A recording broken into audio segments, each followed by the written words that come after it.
su presencia.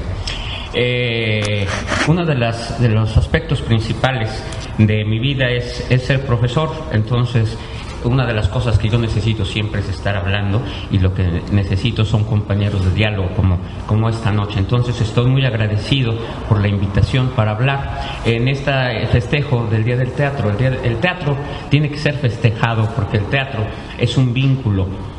No solo es mi carrera y la carrera de muchos de ustedes, sino que es un vínculo precioso con la realidad. El tema del que me voy a ocupar tiene mucho que ver con una cierta moda y cosas que están ocurriendo en este momento y que siempre han ocurrido. Porque el asunto es que el teatro es una cosa, y lo que generalmente estamos viendo en los escenarios es una cosa que se parece al teatro, pero que no necesariamente es teatro. Para comenzar a hablar de teatro y de cualquier cosa, incluso en las relaciones amorosas, uno tendría que tener en cuenta siempre que una cosa es lo que yo estoy diciendo y otra muy distinta, aquello que va a ser comprendido por quien me está escuchando. Ese es el principio del teatro, porque el teatro es como un prisma que lo que va a generar es claridad, pero la claridad no podría existir si las dos personas no estamos de acuerdo viendo la misma cosa. Y como el teatro y la vida son tremendamente amplios, cuando uno cree que ya se entendió con el otro, resulta que el otro entendió una cosa muy distinta. Generalmente se asume que el teatro es un acto de comunicación. Y ese es el primer problema, porque el teatro no es un acto de comunicación. De hecho, cuando yo termine de hablar, yo podría preguntarles qué es lo que he comunicado, y van a ver cómo lo que ustedes pudieran decir va a ser muy distinto a lo que yo estoy diciendo. ¿Cómo entonces podríamos hacer teatro? Porque el asunto es que no es un acto de comunicación, porque la comunicación de principio tiene como prerrogativa ser directa. Es decir, todo lo que yo estoy diciendo en este momento lo estoy diciendo en castellano, y hasta aquí estoy seguro que sí nos entendemos en todo lo que estamos diciendo, ¿sí? Pero pasa una cosa: Jesús iba hablando, y Jesús hablaba y hablaba, pero no se comunicaba. Tan no se comunicaba que los discípulos le decían: Maestro, por favor, dinos la verdad, ya no nos cuentes cuentos. Y Jesús decía que es una condición. Él no era un artista, él era un hombre sabio, y la condición de los hombres sabios es su trato con la verdad. Pero la condición del arte es justamente el descubrimiento de la verdad. Cada uno que hace teatro tiene que descubrir la verdad desde el principio. ¿Qué verdad? La misma, porque la verdad es una. ¿Cómo que la verdad es una? Que no hay muchas verdades. Eso es un asunto que en este momento está más de moda que nunca, el hecho de que todo es relativo. Pero entonces Jesús contestaba: les hablo con parábolas para que el que tenga ojos que vea y el que tenga oídos que oiga. Y así es el teatro. El teatro, de principio, es elitista. Sí lo es. Cuando la gente dice el teatro para el pueblo, ¿alguien le ha preguntado al pueblo si el pueblo quiere teatro? Esa es la cosa. Es decir, que los que hacemos teatro estamos basándonos en una serie de ideales, ¿sí? En la escuela de arte teatral, que a mí me da mucha risa cada vez que paso por el elevador, porque hay un elevador para subir los 4 pisos allá en la Ciudad de México. Pusieron, con esto de las modas pedagógicas, de las competencias, entonces todas las escuelas tienen que ostentar en algún lugar un letrero que diga: la visión es esta y la misión es esta.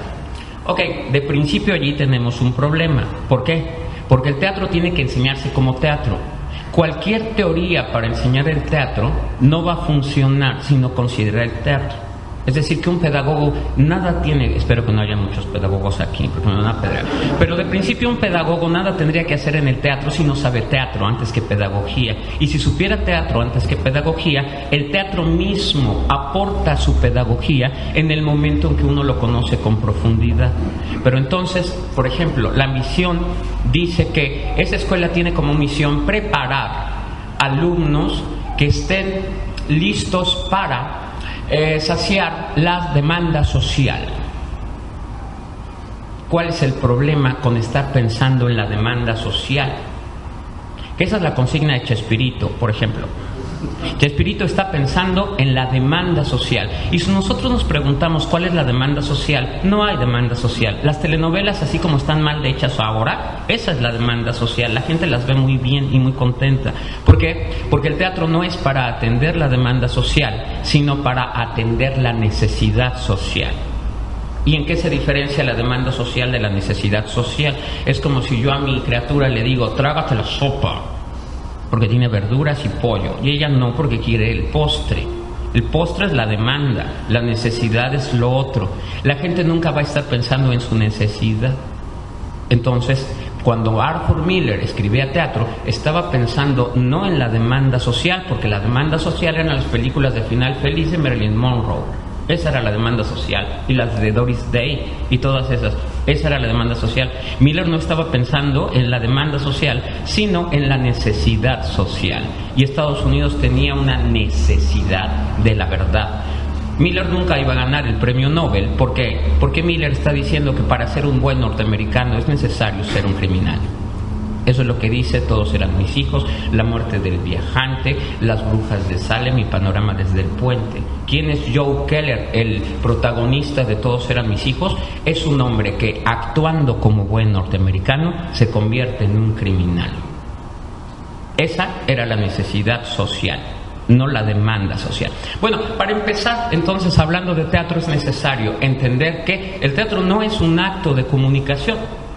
El teatro es un hecho artístico, no es un hecho social. Ahora que hemos estado cambiando los planes de estudios, he tenido grandes discusiones. Uno tiene que quedarse callado a veces frente a los compañeros, porque las discusiones son, por ejemplo, para definir en la misma ENAC, para definir el teatro, ponen que el teatro es un hecho social, y allí hay un problema, porque el teatro no es un hecho social. Entonces tenemos que saber qué es lo que estamos haciendo, porque si el teatro es un hecho social, eso es un pensamiento que va a tener consecuencias, y las tiene, y graves. ¿Por qué? Porque si estoy pensando que el teatro es un hecho social, estoy pensando como sociólogo, como antropólogo, como político, pero no como artista, porque el teatro es un hecho artístico antes que social. La consecuencia es lo social, pero la esencia es lo artístico. Si yo hago teatro sin pensar en lo artístico, ya no estoy haciendo teatro, porque el teatro es un arte. Entonces, el teatro está al servicio de la verdad, no de lo social, no de lo político, no de lo antropológico. Está al servicio de la verdad. El teatro se parece entonces a las parábolas de Jesús. Hay algo allí que se va a expresar, pero que no está expresado con claridad, porque la verdad implica que todos tenemos que hacer siempre los mismos descubrimientos. Descartes hablaba de un tipo de pensamiento que era diferente de otro tipo de pensamiento. Entonces, por eso quiero empezar, para que veamos cómo cuando estamos hablando de algo, no estamos hablando de lo que estamos hablando. Saber de qué estoy hablando, pues ya es un principio. ¿Por qué? Porque propicia claridad en el objetivo.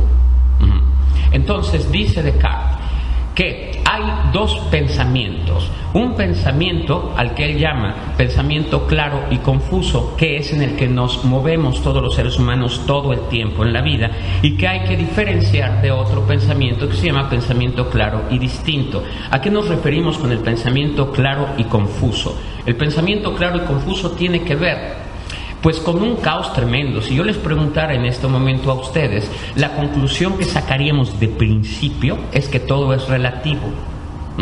La gente en este momento, más que en otros, está pensando, en todos los momentos de decadencia se piensa así, ¿sí?, que todo es relativo. Si todo fuera relativo, tendría una consecuencia, y es que la verdad no existe.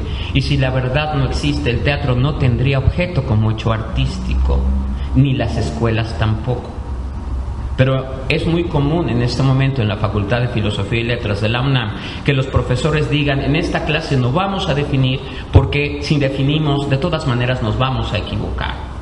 Cuando un profesor dice eso, pues es un profesor que está trabajando por su propio ego, no está trabajando al servicio del teatro, es decir, no está funcionando como un artista. Uno tiene que hacer un esfuerzo de definir. ¿Para qué? Pues para saber por lo menos que la definición está equivocada. Pero saber que estoy equivocado es un gran principio. ¿Para qué? Para que yo pueda relacionarme con lo real. El pensamiento claro y confuso, entonces, es el mundo del prejuicio. Si yo en este momento, me encantaría hacerlo, pero si en este momento les preguntara cosas, vamos a ver cómo todos tenemos absoluta claridad acerca de ciertas cosas, y así vivimos. Si yo les preguntara, por ejemplo, ¿qué cosa es el amor? ¿Qué podrían decirme? Y así con todo, ¿eh? ¿Qué es el amor? Alguien que quiera decir qué es el amor. Porque todos sabemos lo que es el amor. ¿Sí o no?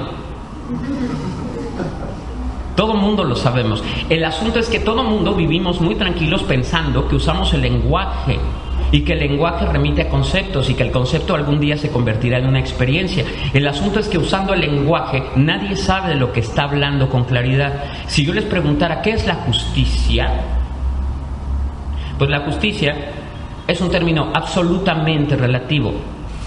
Justicia es un término muy interesante para saber quién es la gente y lo que está pensando. Si yo les pregunto ¿qué es justicia?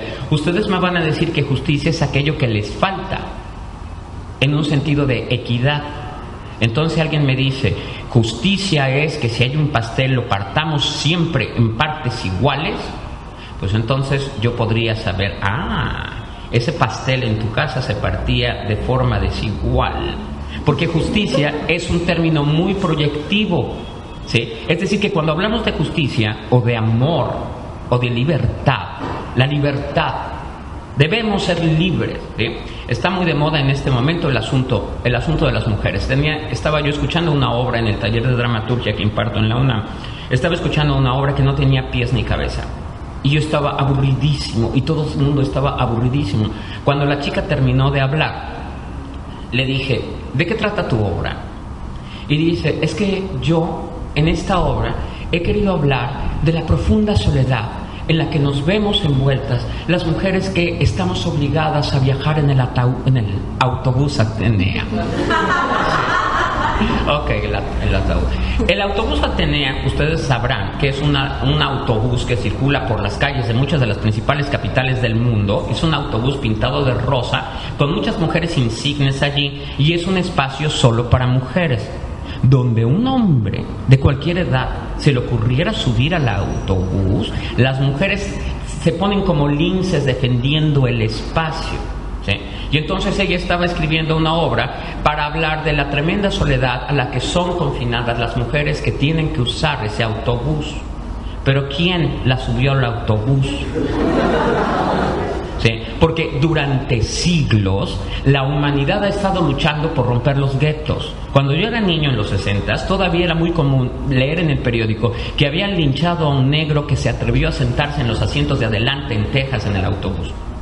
Los linchaban, los pateaban, los bajaban del autobús, ¿sí? ¿Por qué? Porque había un gueto. Todavía hay culturas que tienen gueto, ¿sí? Las judías no pueden estar con los judíos en las ceremonias, ¿sí? Ni los musulmanes tampoco. Los musulmanes entran a la mezquita por un lado y las musulmanas entran por otro lado, y no se pueden mezclar. En tiempos de Sor Juana pensaba que lo ideal sería poder vestirse de hombre para asistir a clases. Entonces, cuando la humanidad ya había logrado que todos estemos iguales, aparece el autobús Atenea. Y el autobús Atenea implica que las mujeres deben ser separadas de esas bestias inmundas que somos los varones. Es decir, corren al gueto otra vez. Pero entonces esta muchacha decía que su obra trataba de la infinita soledad de las mujeres confinadas. Y ahí, inmediatamente, lo que uno puede atisbar es una mentira, ¿sí? Y entonces yo decía, bueno, una de las cosas, porque eso ha pasado, que han descubierto las mujeres en el autobús Atenea, es que no solo los hombres meten mano a las mujeres. Resulta que hay mujeres que meten mano a las mujeres.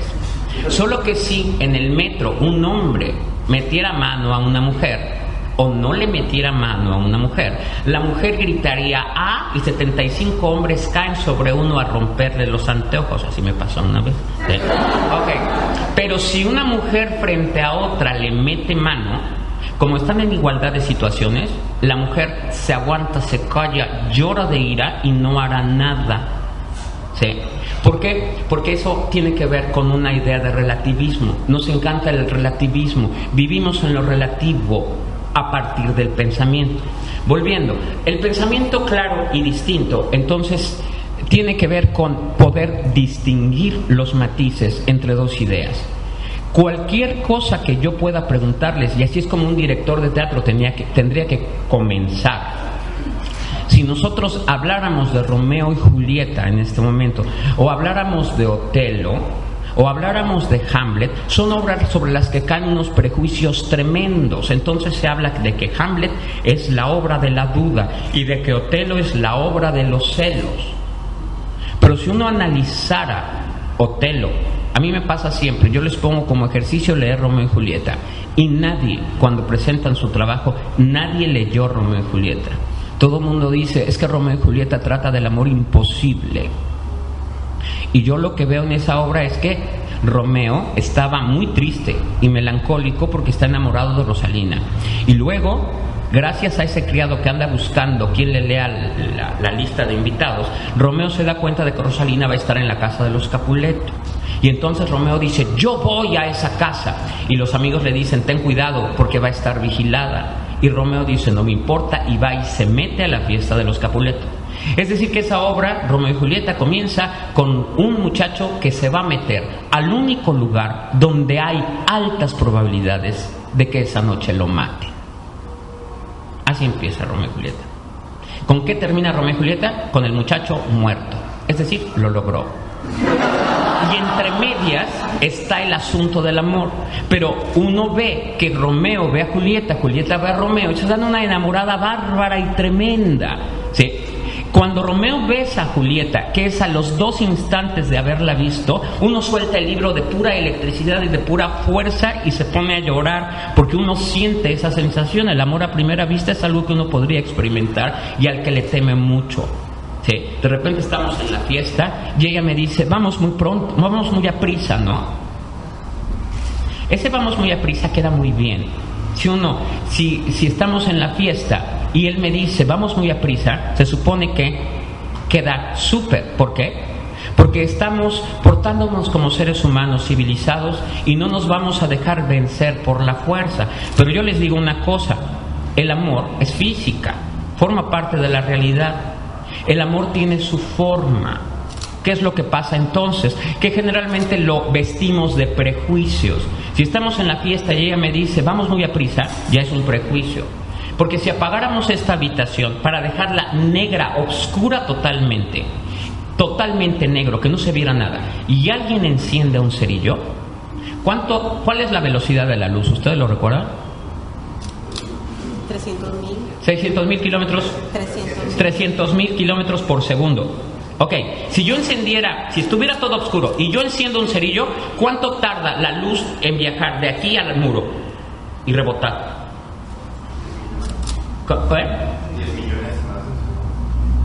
Menos.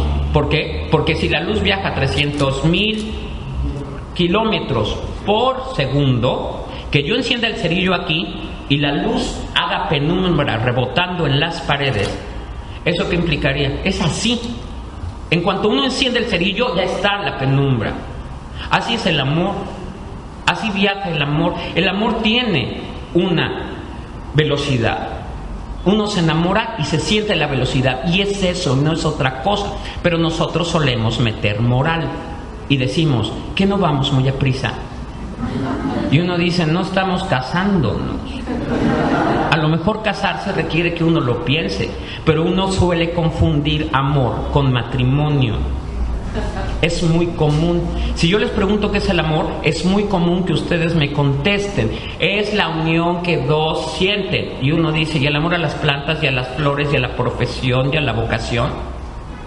Porque se necesita mucho amor para dedicarse al teatro. Los padres les dicen, te vas a morir de hambre.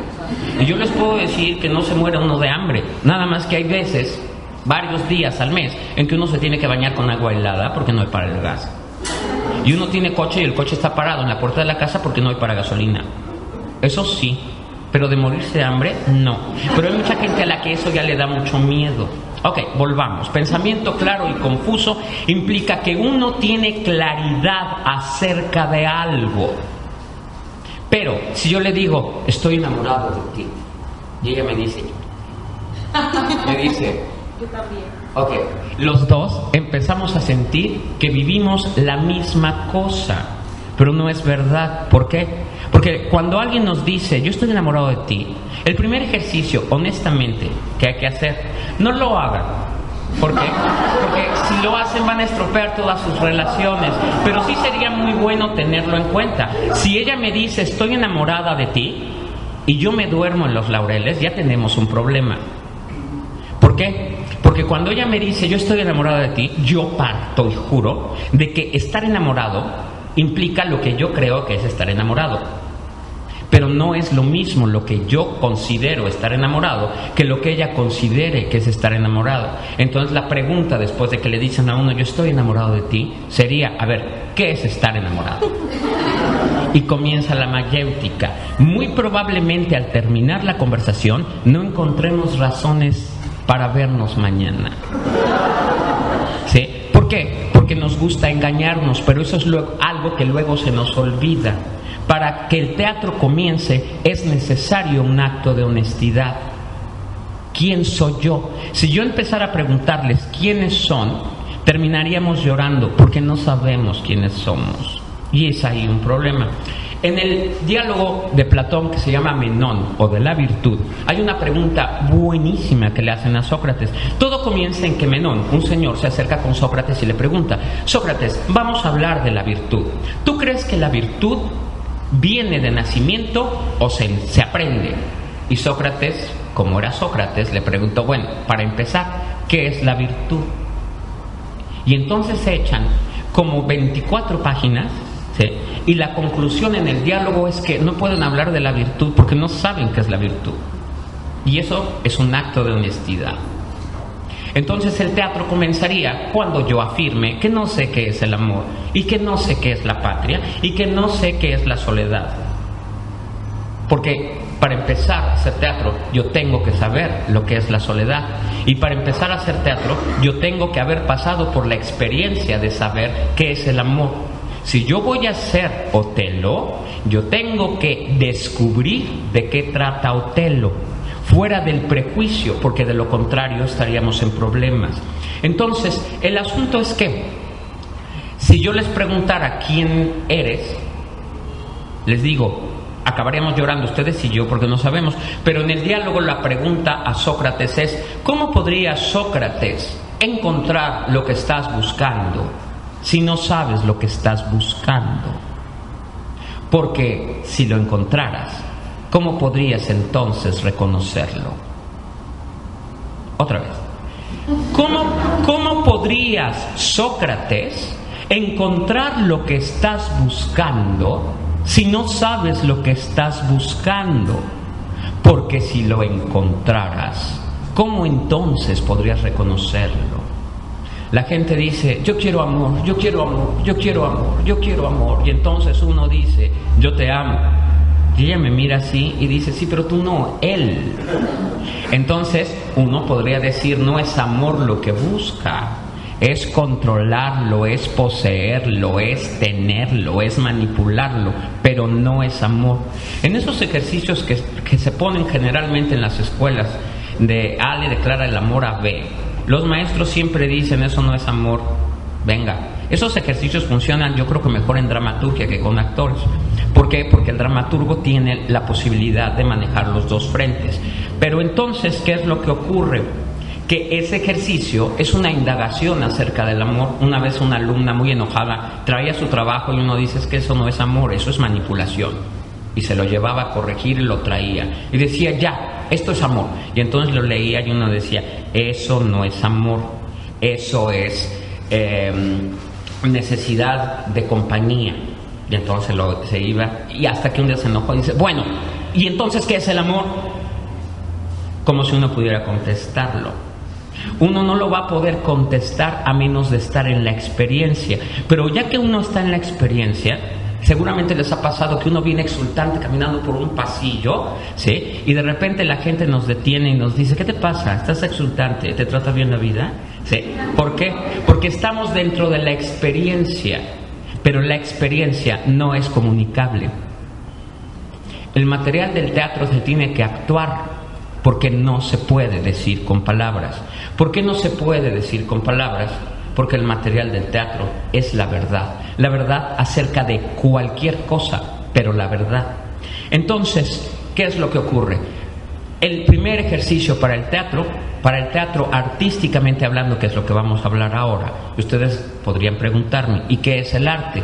Bueno, vamos a hablar de cómo funciona el arte, a ver si de allí podemos llegar a lo que es el arte.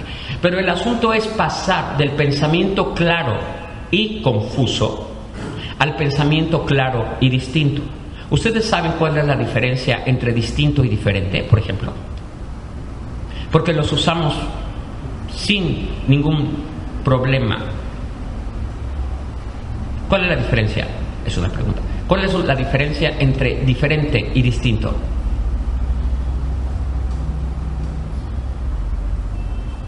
Podríamos rastrearlo por su origen. Distinto viene de distinguir, mientras que diferente viene de diferir. Lo diferente es aquello que no tiene nada que ver con lo demás, y lo distinto es aquello que guarda un parámetro comparativo. Cuando veo de manera distinta, puedo ver las diferencias y las semejanzas entre dos objetos.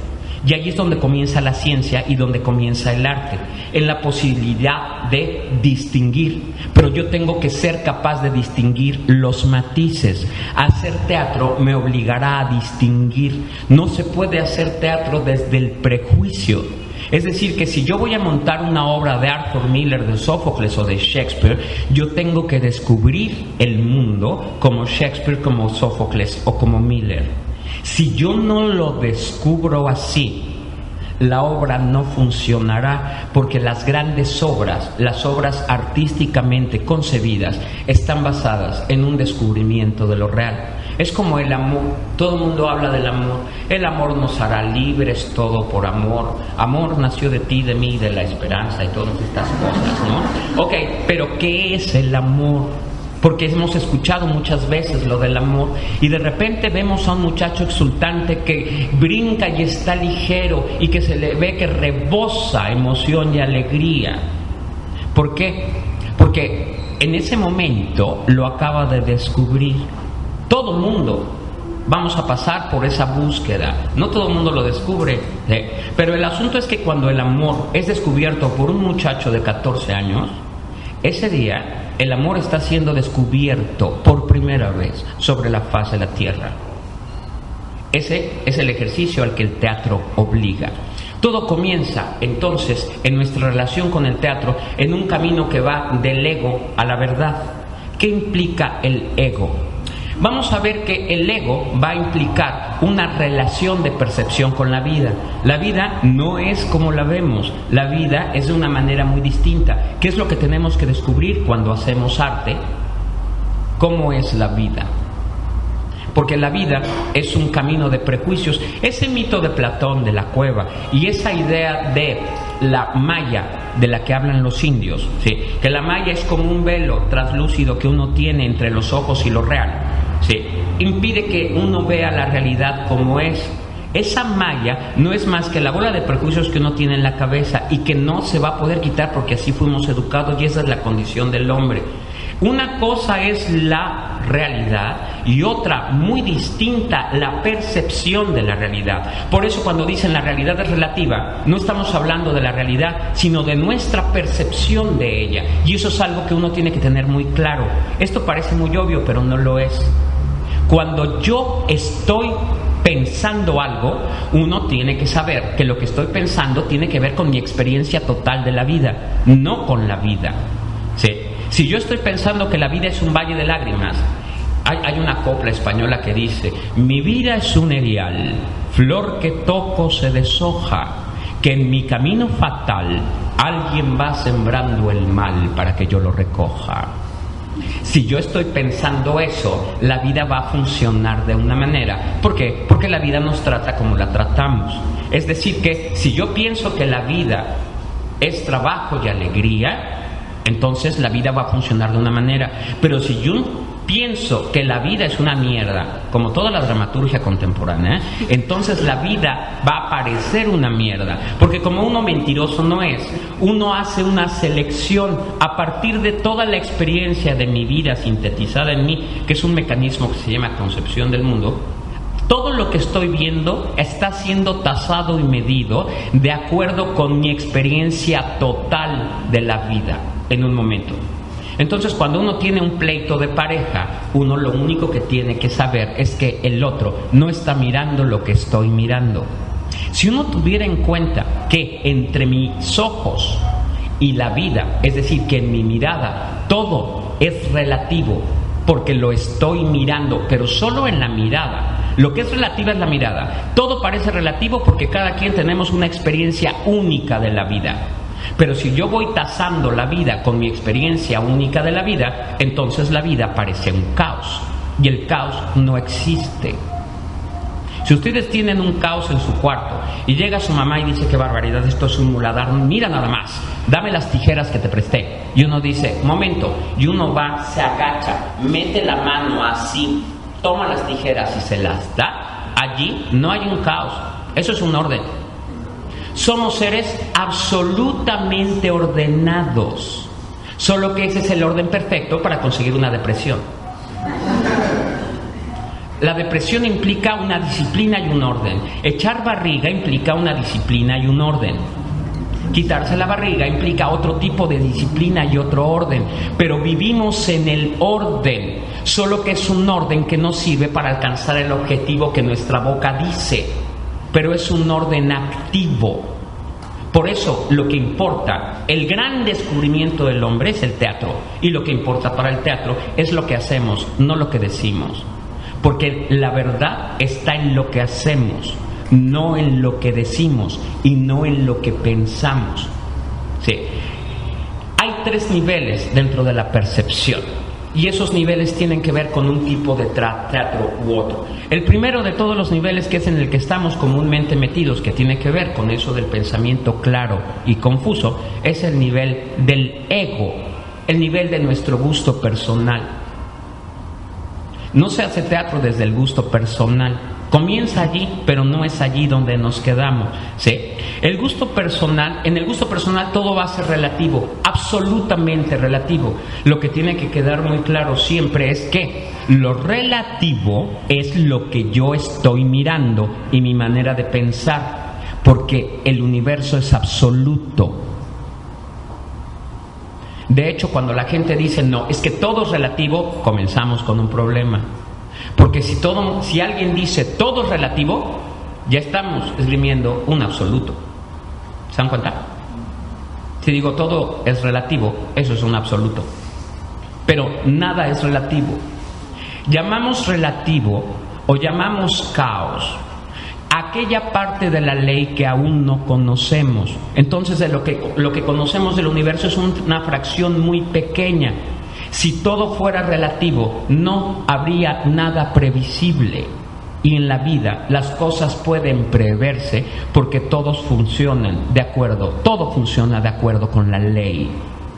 Entonces, un artista es aquel que sabe que existe una ley, que las cosas tienen leyes. La primera de las leyes del teatro es que aquí hay alguien que habla y allí están los espectadores, y que la posición de estar sentado viendo acá tiene una duración para el cuerpo.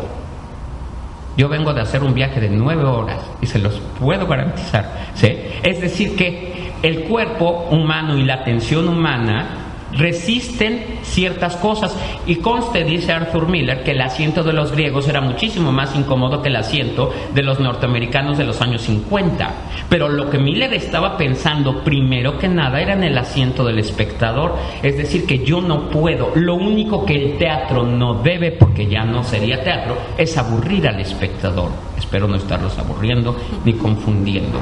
Ok, bueno, confundiendo. Que ustedes salieran muy confundidos de aquí sería una señal extraordinaria. ¿Por qué? Porque el pensamiento claro y confuso es tremendamente cómodo. Cuando uno entra en la experiencia del pensamiento claro y distinto, entonces uno se siente aterrado y muy angustiado, porque lo único que uno va a estar descubriendo siempre en la vida es que yo he vivido engañado, porque esto que yo pensaba no era.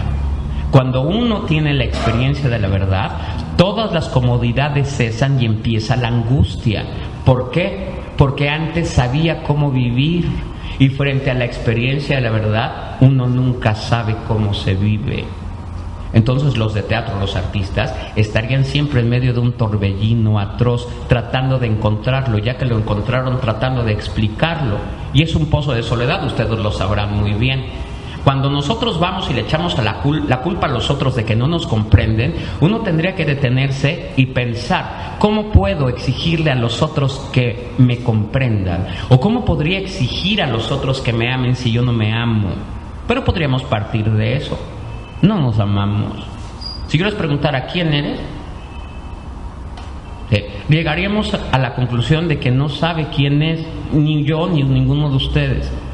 ¿Cómo podría amar algo que no conozco? Pero entonces vamos responsabilizando a los demás de que tienen que amarnos, y todos los demás van a fracasar. ¿Cómo podría Sócrates encontrar lo que estás buscando si no sabes lo que estás buscando? Porque si lo encontraras, ¿cómo entonces podrías reconocerlo? El amor podría estar sentado junto a nosotros, que si yo no tengo amor, no lo conozco. Y pasa. Es como el cuento de la carta robada de Edgar Allan Poe. Todo mundo está a la búsqueda de una carta que alguien se robó. Y van y contratan, así funcionamos. Esa es una muy bella parábola sobre la verdad y la vida. Entonces la policía misma contrata a un detective, y van con el detective y le dicen: oiga señor, es que fíjese que se perdió una carta y la estamos buscando, ya hay una recompensa de tantos miles de francos, ayúdenos. Y entonces el detective solo hace unas preguntas y la policía dice: nosotros hemos estado trabajando con una teoría que tenemos acerca del ladrón. Nosotros hemos estudiado cómo se comporta el ladrón y entonces lo estamos buscando y no lo encontramos. Y pasan los meses y doblan la cantidad. Y entonces va la policía otra vez con el detective y le dice: ayúdenos a buscarla. Doblaron la cantidad, ahora son tantos miles de francos, es lo doble y la carta no aparece.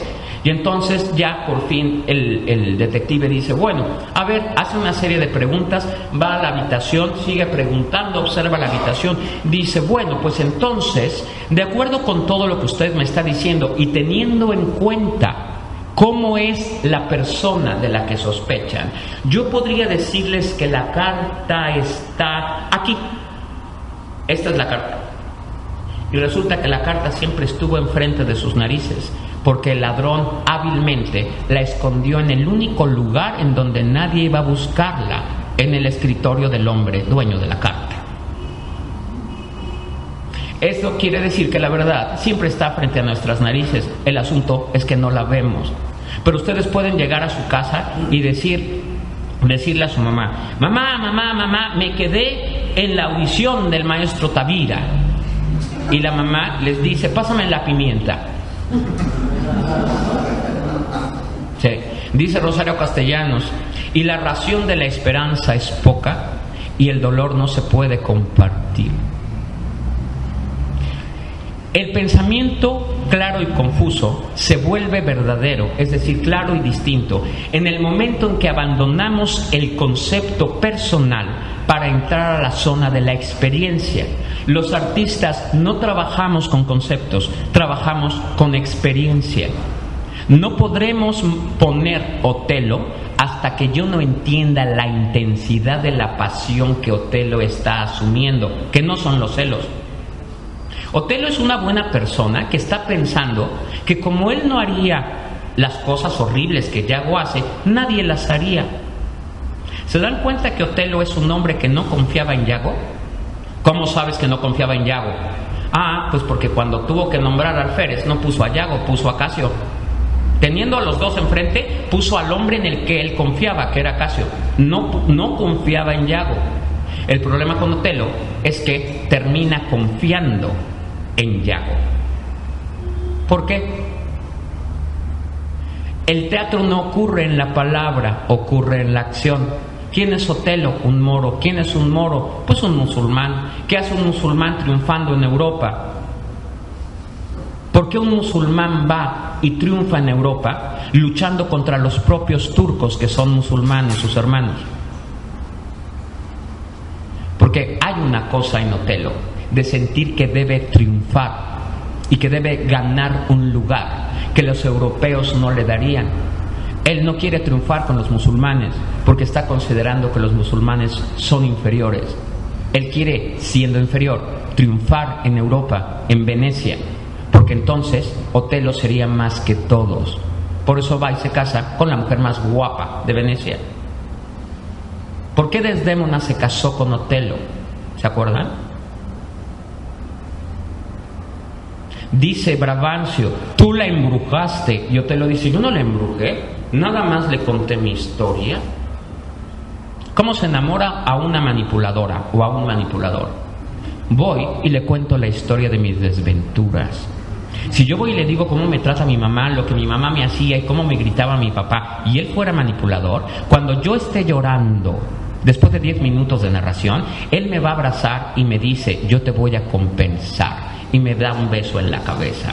Y ya se siente absolutamente enamorado, porque Otelo lo que le está ofreciendo a Desdémona es poder. El poder es la política, y el poder es más anhelado y sustancioso que el amor. La gente no quiere amor en general, lo buscamos en miles de lugares que no son, pero Otelo le está ofreciendo poder. Cuando le dice, le cuenta todas sus desventuras, Desdémona cree que ella puede ayudarlo, porque Otelo ha sufrido mucho. Y ahí es donde empieza todo el problema, porque Desdémona jura que Otelo, como ella abandonó a su padre, Otelo, que le está ofreciendo poder, no le dirá que no. Cuando Casio le pide ayuda, Desdémona le dice, no te preocupes, el moro no puede negarme nada. Y va con Otelo. ¿Y qué tal? Que Otelo sí le niega todo. Porque Otelo no está cumpliendo la promesa de mira cuán débil he sido y cuánto he sufrido. Acógeme tú y ámame, porque lo merezco. Si uno revisa la historia de Dido y Eneas, Rosario Castellanos, en un poema que se llama Lamentación de Dido, se refiere al mismo hecho que Otelo, porque eso es un hecho humano. Cuando yo quiero manipular al manipulador, me pongo en un estatus más bajo que él y le cuento todas mis desgracias, y el otro sentirá entonces que es fuerte. Otelo enamora a Desdémona haciéndola sentir fuerte. ¿Por qué? Pues porque todos sentimos otra vez que no valemos. ¿Por qué? Pues porque no sabemos quiénes somos. Pero cuando Otelo le cuenta la bola de infortunios que ha vivido, Desdémona asume que ella puede ser su compensación. Es decir, él se está poniendo abajo para que Desdémona se ponga arriba. Y Desdémona siente que está enamorada de Otelo, porque siente que ella puede protegerlo, que no amarlo. ¿Sí queda claro? Si uno descubre en la acción eso, nuestro Otelo será divino. Si yo estoy pensando que Otelo trata de los celos, pues entonces ya no va a funcionar, porque la zona de celos de Otelo comienza desde un punto para adelante, en el quinto acto, tercero y quinto acto, cuarto y quinto acto es la zona fuerte de los celos, pero todo el principio, la obra comienza desde el momento en que Otelo enamora a Desdémona, porque ese es el primer reclamo que se va a hacer. Pero yo tengo que saber, si me dicen la enamoró, yo tengo que saber cómo está viendo Shakespeare el enamoramiento, porque Shakespeare no está pensando que Romeo y Julieta traten del amor, sino de lo que la gente hace en nombre del amor, que es muy distinto que el amor. Porque les decía yo, ustedes han notado que en la primera escena de Romeo y Julieta, en la segunda, aparece un muchacho que está muy deprimido y cantando lánguido en los bosques, pues así nos dicen sus amigos que está. Sí. Y entonces él se va a ir a meter al único lugar, les decía, donde esa noche podrían matarlo. Cuando Romeo y Julieta termina, Romeo está muerto. Pero no es Romeo el único que muere en la tumba. ¿Quién más muere en la tumba, recuerdan? El príncipe Paris. ¿Cuál es la relación que hay entre el príncipe Paris y Romeo? Que los dos están enamorados de una suicida. Ellos no saben que Julieta es una suicida, no lo saben aquí. Pero en el momento en que Romeo deja de amar a Rosalina porque acaba de ver a Julieta, algo en Romeo ya sabe que ésta sí lo acompañaría a la tumba. Pero Paris está rondando la tumba de Julieta. Llega Romeo, tienen un pleito y entonces Romeo mata a Paris. Ya son dos suicidas, porque si Paris está allí, ¿qué está buscando? Ir a ver, a contemplar a Julieta, porque no puede soportar la idea de que Julieta haya muerto. Entonces Romeo y Julieta tratan de dos que no soportan la realidad, no, son dos que no soportan la muerte del otro. ¿Por qué? Pues porque a todo mundo se nos muere el padre, la madre, la pareja, el novio, la novia, el hijo. Y la mayor parte de nosotros no nos morimos por eso, ¿ven? No es el asunto de si la carta llegó o no llegó. Es un asunto de ¿qué? De que si Romeo se espera 3 segundos, Julieta despierta. No fue la carta, es que Romeo siente que sin ella no podría vivir. Pero no podemos disasociarlo con que Shakespeare nos dice que al principio él está deprimidísimo. Entonces, ¿cuál es la relación entre Paris y Romeo? Que los dos están funcionando igual, los dos obtienen la muerte allí. ¿Cuál es el común denominador? Julieta. Es una tríada de suicidas. Pero eso, si yo lo descubro dentro del texto, entonces saldrá la verdad profunda que está dentro del texto.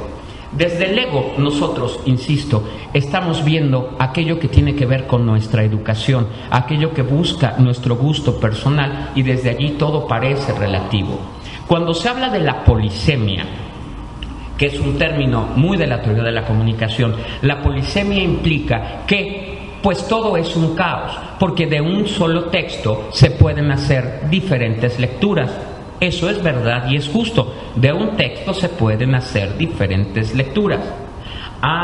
Pero de un solo texto todos seríamos capaces, si nos ponemos a ello, de encontrar un mecanismo monosémico. Lo polisémico es lo que salta a los ojos. Si ustedes revisan sus parejas amorosas, se van a dar cuenta de una cosa. Si quieren saber por qué sus relaciones amorosas funcionan como funcionan, hagan un experimento. Pongan un día que estén solos y con disposición y fuerza vital, pongan enfrente de ustedes la imagen de todas sus parejas. Lo primero que van a encontrar es que todos son muy distintos. Pero si ustedes se ponen a reflexionar por primera vez en las relaciones con cada uno de ellos, descubrirán que todos son el mismo. Todos son el mismo porque el común denominador de todos es mi idea de amor. Aunque uno sea bajito y el otro alto, y uno gordo y el otro delgado, todos esencialmente son la misma persona, porque siendo uno quien es, uno siempre busca al mismo tipo de persona para jugar dentro de una seguridad el juego amoroso que uno conoce, que es el de los padres. ¿Cómo se rompe eso? En el momento en que yo descubro qué es el amor como concepto para mí. En el momento en que yo sé que el amor, yo estoy pensando que el amor es esto, el tipo de personas de las que me enamoraré ahora será distinto. Sí. Pero entonces, ¿qué es lo que ocurre? Que todo parece polisémico, parece que todas las personas son muy distintas. Y si el teatro funciona, si Electra de Sófocles funciona y es vibrante hoy, es porque Electra tiene un solo significado que hay que descubrir. Si yo descubro el significado de Electra, Electra nos va a decir lo mismo a todos. Entonces, ¿qué es lo primero que hay que hacer? Romper el ego, ser consciente de que miro las cosas como las miro, porque así fue educado y en eso creo, pero las cosas son muy diferentes a como yo las concibo. Eso es lo primero. Entonces, la idea de este momento es que todo es relativo. Esa es la posmodernidad. Todo es relativo. No se puede conocer. Pero eso lo dicen los propios profesores de la Facultad de Filosofía. Todo es relativo. Si todo es relativo, no se puede conocer. Si no se puede conocer, no tiene objeto en la universidad. Si todo es relativo, ¿todos tenemos razón? ¿Sí? Si uno se acerca al teatro desde la postura de que todo es relativo, no saldrá de su ego y no comenzará el teatro esta noche aún. Porque ¿qué es lo que ocurre en el teatro? El teatro lo que busca es ese momento monosémico. Si ustedes buscan en el diccionario de la Real Academia Española, monosemia no existe. No la conciben. Niega, ese diccionario niega el arte. Porque la experiencia a que el teatro me conduce es justo a que yo no vea lo que yo quiero ver. Yo voy a ver lo que el autor me está planteando. Entonces uno está así en el teatro sentado una noche, milagrosa noche. A ver si alguno la vivimos, ¿sí? A veces se vive. Uno está así, ¿sí?, viendo la obra, y entonces uno ve que la actriz recibe una noticia, que se queda paralizada. Veo que sus ojos empiezan a temblar y que su cuerpo ya está llorando, se quiebra, y entonces uno dice, porque yo sé lo que está sintiendo, yo sé lo que le está pasando, yo conozco eso. Y entonces uno está así y escucha un suspiro aquí, y uno voltea y el de acá está así, y entonces uno voltea para acá y el otro está así. Porque en ese momento todos estamos asumiendo a nivel de experiencia, no racionalmente, a nivel de experiencia, la verdad que es una. Yo conozco eso, sé lo que se siente, lo reconozco en mí. Pero si este está igual que yo, y si este está igual que yo, y el de abajo y el de atrás también, ya se acabó la relatividad. Estamos asumiendo la misma cosa, y esas cosas se asumen y se hace un pozo de soledad, porque aunque todos estamos asumiendo la cosa, no podríamos expresarla. Entonces uno voltea a ver al de junto y ve que el otro tiene los ojos llenos de lágrimas, y uno lo ve y no hay nada que decir. Estamos en la misma sensación. Allí se acaba la soledad, cuando estamos aquí. Cuando nos sentimos solos por una crisis de aislamiento. La soledad es un acto de aislamiento. La soledad no es mala, la soledad se necesita. Si quiero pensar, si quiero escribir, si voy a ensayar, yo tengo que aislarme. Pero llamamos soledad a un aislamiento que se supone que no buscamos, pero que está siendo buscado. Cuando se sientan solos, hagan un ejercicio, se agarran así de las orejas, se llevan a un espejo y díganse: estoy teniendo un ataque de egolatría. Porque yo soy tan exquisito. Yo soy tan excepcional, yo soy la medida de todas las cosas. Yo no entiendo cómo los demás no pueden verlo, no pueden entenderlo. Entonces, ¿qué es lo que ocurre? Si yo estoy asumiendo, y eso es la histeria, el síntoma de histeria, el primer síntoma de la histeria es: yo soy excepcional, para bien o para mal. ¿Soy la peor mierda que Dios creó en el mundo? ¿O soy la más exquisita y acabada flor? Por lo tanto, volteo a mi lado y nada tengo que ver con nadie. ¿Por qué Dios Padre no baja a dialogar conmigo? ¿Sí? ¿Por qué? Porque yo los veo y digo, como perdonándolos, y allí comienza la soledad. La soledad es una sensación de estar aislado, y comienza porque yo asumo que nada tengo que ver con los demás, ni con las personas, ni con las flores, ni con el cielo, ni con la primavera, ni con la lluvia, ni con la humanidad entera. Pero en el momento en que estoy viendo la equivocación de Antígona, yo digo: cállate, te van a matar. A mí me pasó hace poco, hace algunos años, con Match Point de Woody Allen. Ese día yo salí horrorizado del cine, porque yo la estaba viendo. Y entonces ustedes recordarán que el protagonista tiene a una esposa, pero se hace amante de otra mujer. Y él está enamorado de la amante, no de la esposa, pero la esposa le iba a dar una muy buena posición. Entonces resulta que la amante queda embarazada, mientras que la esposa no puede quedar embarazada, la amante está embarazada, y la amante lo empieza a perseguir y lo empieza a tosigar, porque él le ha estado prometiendo a la amante que se va a divorciar. Y entonces ella lo atosiga, y hay un momento en que ella llama a la casa de los suegros y él está allí y se enoja mucho, y uno dice: la va a matar, y acto seguido consigue una escopeta y la mata. En el teatro no importa si nosotros sabemos el final. En lo único donde uno no tiene que saber el final es en los melodramas policíacos. Pero todo lo demás es previsible. Lo horroroso es esto, y fíjense bien lo que les digo. Si yo puedo decir: la va a matar, y la mata. ¿Por qué? Lo sé. Porque todos hemos sentido ganas de matar. Entonces uno sale horrorizado porque uno piensa que es una simpática y exquisita persona, y la única solución que viendo la trama se me ocurre es la misma que la del criminal, que es como decir, yo mataría. Pero en el momento, y eso es muy horroroso descubrirlo, porque de verdad uno siempre cree que es exquisito, pero cuando uno dice, chin, la va a matar, y el otro saca la escopeta y la mata, eso quiere decir que hay un orden. La obra me está tocando porque está hablando de mí. Pero para que la obra hable de mí, yo tengo que hacer un acto de honestidad. El arte comienza en el momento en que la monosemia ocurre.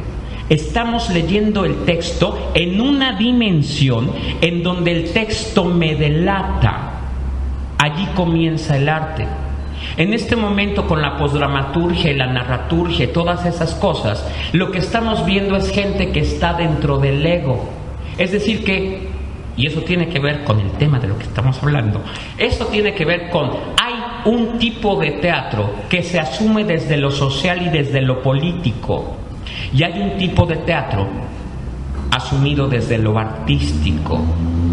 Cuando se asume desde lo político, hay que entender una cosa: la dramaturgia, el teatro, no es un acto de desahogo, no lo es. La gente llega a los talleres porque se pasó la noche sin dormir haciendo una obra que ellos juzgan que está preciosa. Y el teatro implica técnica, y la técnica está dentro de la dimensión artística y universal. Uno va a la escuela a aprender técnica. El gran placer del arte es el dominio de la técnica, y la técnica surge del estudio profundo del propio objeto.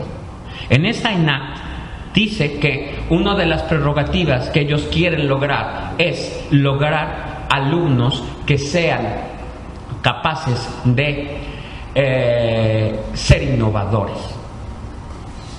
La innovación está muy lejos de nosotros. Yo les puedo decir que si uno sabe teatro y sabe historia, en 25 siglos de teatro solo ha habido una innovación, una, la de Turgeniev y Chekhov. El teatro del absurdo no era innovación, era lo mismo que Aristófanes y era lo mismo que Valle Inclán. El teatro siempre está redescubriendo. El asunto es que la gente supiéramos que lo que logramos es un redescubrimiento. Cuando yo logro el dominio de la técnica, entro nada más en lo que el teatro me exige. Yo les podría decir, para mañana nos vemos en la mañana, que estoy aquí todavía, para mañana les pongo ahorita, les digo cómo se hacen los malabares, y mañana nos vemos con las pelotas. Sí. No se hace así, porque la técnica tiene que ver con la física. Requiere aprendizaje y doblegarme. Hacer teatro implica un acto de rendición. La rendición es una virtud, queridos. Rendir mi concepción del mundo y rendir mi egolatría y rendir mi soberbia, porque yo soy el que tiene que unirse a la técnica, yo soy el que tiene que unirse al teatro. Yo no puedo jugar a que voy a innovar el teatro. ¿Por qué? Porque la innovación es una consecuencia, no es la búsqueda. La búsqueda es la verdad. ¿Cuál sería la consecuencia si yo logro hacer un teatro innovador y original? ¿Se han puesto a pensar? Si yo de verdad lograra hacer algo tremendamente innovador y original, ¿cuál sería la consecuencia? Que no tendría nada que ver con nosotros. A lo original e innovador nadie dice. Entonces la gente siempre está fuera. ¿Por qué? Porque, insisto, la originalidad no es un valor del arte, es su consecuencia. Entonces, el arte será catártico siempre, porque para entrar en él yo tengo que hacer un descubrimiento. Primero, el dominio técnico. Entonces los malabares van a implicar práctica. A escribir se aprende corrigiendo 500 veces. Actuar se aprende corrigiendo. Los actores lo tienen más claro de todas maneras que los dramaturgos, porque uno tiene que estar revisando varias veces la escena, la manda a corregir y tal. Los dramaturgos no quieren pasar por eso. Pero insisto, escribir no es un acto de desahogo. El desahogo es como la masturbación. Se desahoga uno y ya. La obra requiere aprender cómo se trata este tema. Y cuando ya creo que lo logré, viene la otra, y entonces tengo que aprender cómo se trata este tema. Y cuando yo lo logré, tengo que aprender cómo se trata este tema. El otro teatro, que no es el artístico, es el teatro al que estamos tremendamente acostumbrados en general. Es un teatro basado en conceptos. El teatro acerca de conceptos no será artístico de principio. ¿Por qué? Porque no implica la recomendación del concepto, pero no la ruptura del concepto para que éste se convierta en experiencia. La verdad no puede ser dicha con palabras. La verdad solo se puede reír y solo se puede llorar. La verdad es un golpe que entra aquí e irradia todo el cuerpo como un escalofrío. Y los dos nos miramos con la mirada llena de lágrimas y no podemos decir. Como cuando uno está enamorado. Y uno llega, en los ejercicios de, le declara amor, uno le dice, estoy enamorado de ti. Eso no es necesario en la vida. Yo no necesito decirle, estoy enamorado de ti. Pasan una serie de cosas y el otro dice, este está enamorado de mí. ¿Sí?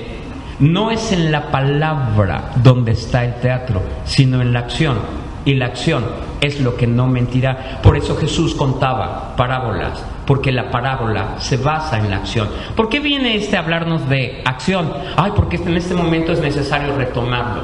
Estamos en un momento en el que es necesario otra vez reflexionar sobre el arte y reflexionar de que el teatro se basa en la acción, no en la palabra.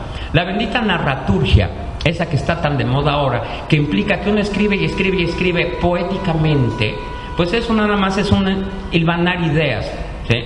La gente lo aplaude, está de moda. En general, cuando ocurre el arte, la gente está conmovida y a lo mejor muy molesta y a lo mejor no puede hablar, pero la mayor parte del teatro concebido desde la política y desde lo social es teatro. Todos estos nuevos dramaturgos, que en la mayor parte han sido mis alumnos, son dramaturgos tremendamente complacientes. La gente dice, qué interesante. ¿Por qué? Porque no nos ha tocado, porque no nos ha conmovido, porque salimos controlando.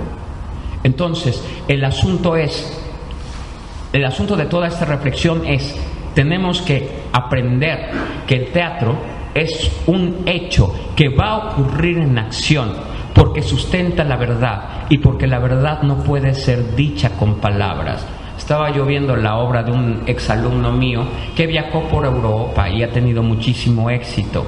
Es un alumno que está canonizado como dramaturgo, pero el discurso sería: contemplo esta noche la luna que se presenta como una verdura cocida, y en el estancamiento vil azul profundo de tu ausencia contemplo aquel espacio que ajeno a tu presencia fluye buscando inerte el sagrado altar de nuestro idilio.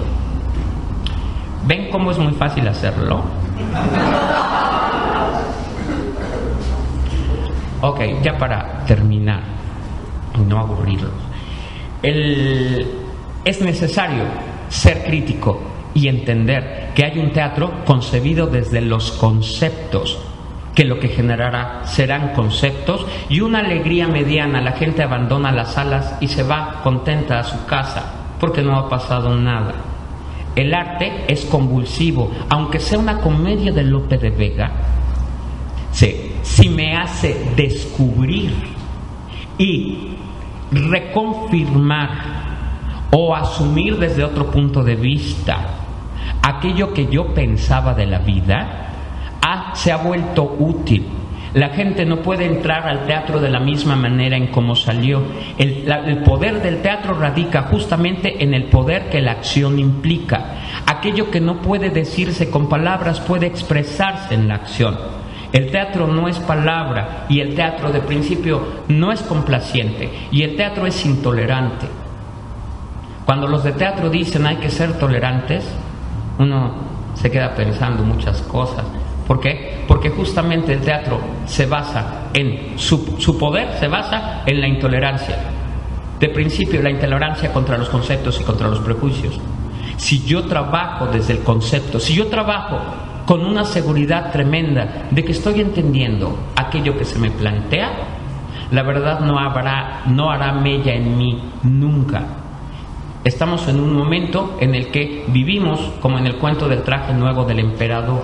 Ustedes lo recordarán, de Hans Christian Andersen, ¿sí? Que llegan dos patanes con el emperador a decirle: Majestad, ya que va a celebrar usted su jubileo, nosotros le tenemos un traje exquisito hecho de una tela que solo nosotros podemos hacer, y es una tela mágica, porque es una tela que los estúpidos no miran. Y entonces el emperador paga millones para que le hagan el traje, y entonces él podrá deshacerse de todos los estúpidos de su corte. Y entonces pasa el tiempo y el emperador manda a sus ministros a ver el traje, y los otros que están holgazaneando y guardando todo el dinero que han cobrado, llega el ministro y le dice: que dice el emperador que cómo van con el traje. Dice: estamos apenas terminando la tela, pero mire nada más, ¿qué le parece la caída? Y el otro se queda así y dice: no, la caída muy bien. ¿Y el brocado? ¿Qué le parece el brocado? No, pues el brocado es divino, eso de las flores, ¿o qué son esas cosas que hay allí? ¿Y qué le parecen los colores? No, son fascinantes. ¿Para qué? Porque no está viendo nada. Y sale el emperador a la procesión y un niño grita: el emperador está desnudo. ¿Sí? Así está funcionando este momento. Es un momento que clama volver al teatro. Para volver al teatro es necesario ser honestos. Y para ser honestos, pues eso implica que todo aquello que tenemos como seguridad va a derrumbarse. El marisma, el mareo, el vértigo que el teatro produce es que la verdad nunca es lo que pensamos. Cuando estemos más seguros de que esto era la verdad, viene la vida y lo mueve para enriquecerla siempre. El teatro es conmoción. Si el teatro nos conmueve, estará funcionando. Si el teatro nos complace, pues entonces no pasa nada. Y bueno, pues con esto termino. No sé si fui claro o me enredé bastante. ¿Alguien quiere preguntar algo?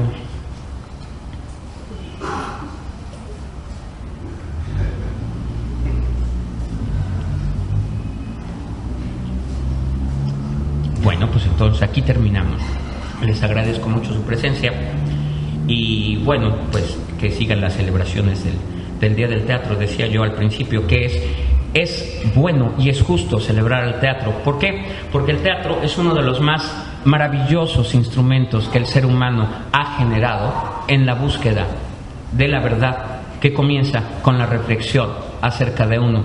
No se pensaría que hay teatro, que se pueda hacer el teatro sin reflexión, pero hay reflexiones que sirven y reflexiones que no funcionan.